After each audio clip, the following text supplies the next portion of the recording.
This is an introduction to the Cupid rig. So he's much like most of the other characters at the moment. You'll be familiar with most of the controls. There's only a few few unique features to him at the moment. First of all, this is the low-res Cupid. I've actually set up a little button here to switch to high-res and back to low-res again, just so you can move around quickly. It's quite useful because he's actually a fairly low-res character that you can, that's up close. You'd probably want to switch to high-res when you're working around the eyes and things like that, so you know exactly what he does. And basically it all kind of works fairly familiarly. So you've got the body stretch and squash, works just as it did before. It all works fine from either end. So you can pull it down that way. That works fine too. All the usual, rotate this to make that work. The other thing we have as a complication on this character is that if you move his clavicle, that we have this gun holster that needs to move with it as well. We've got a pretty good solution at the moment. That's certainly workable, but it needs a little bit of refinement. Hopefully that will be something that we can just add on top during the animation process to make it to avoid additional intersections and things like that. But we've also got the usual automated bends on the arms and things so that they get fatter as it closes up, like that.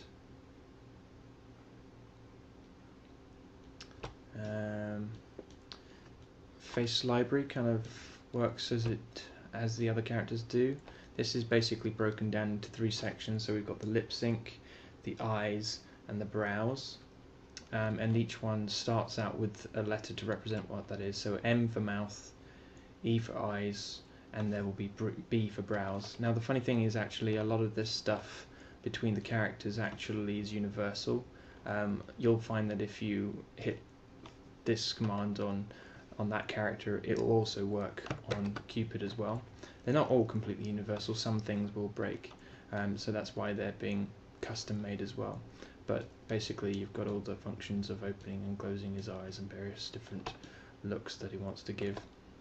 Then you've also got the ability to do basic mouth functions.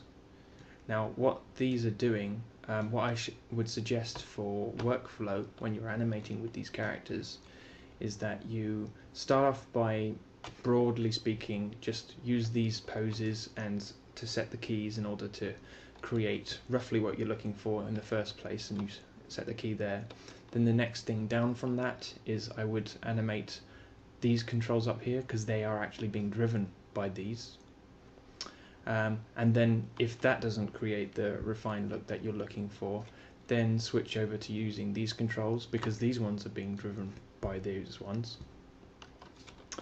And they look something like this.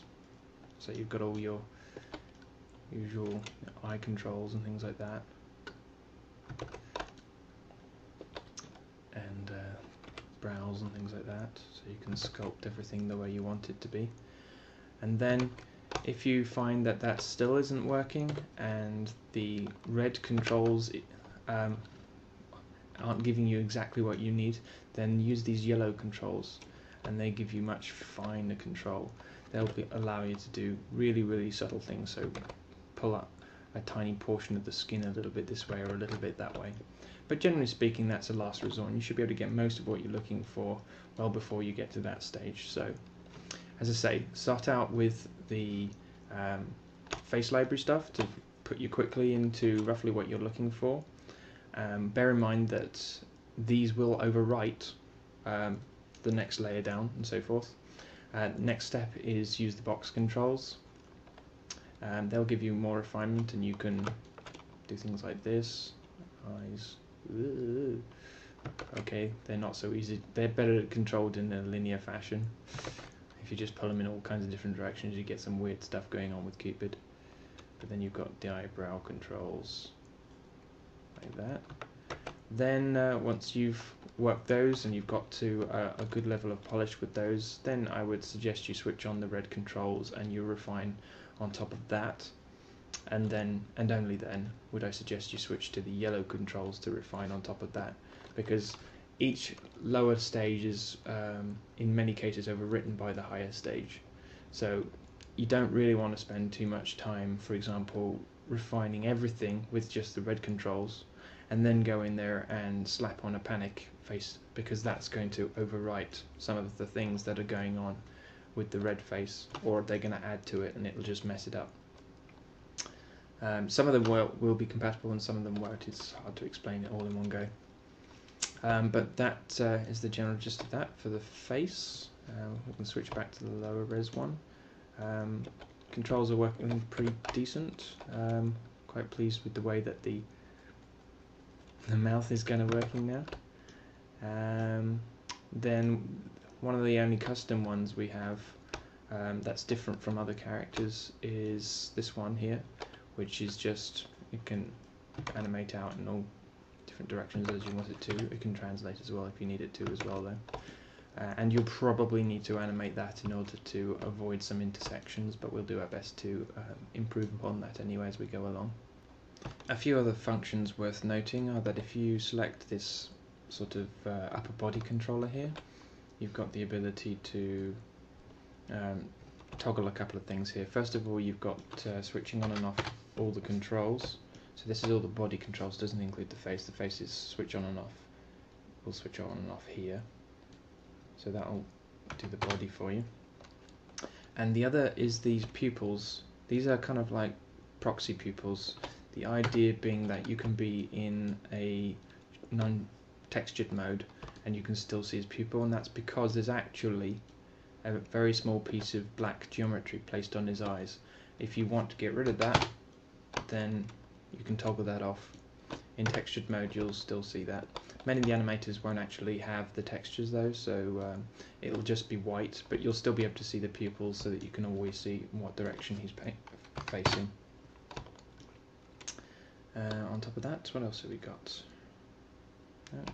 That's pretty much it. You can switch off.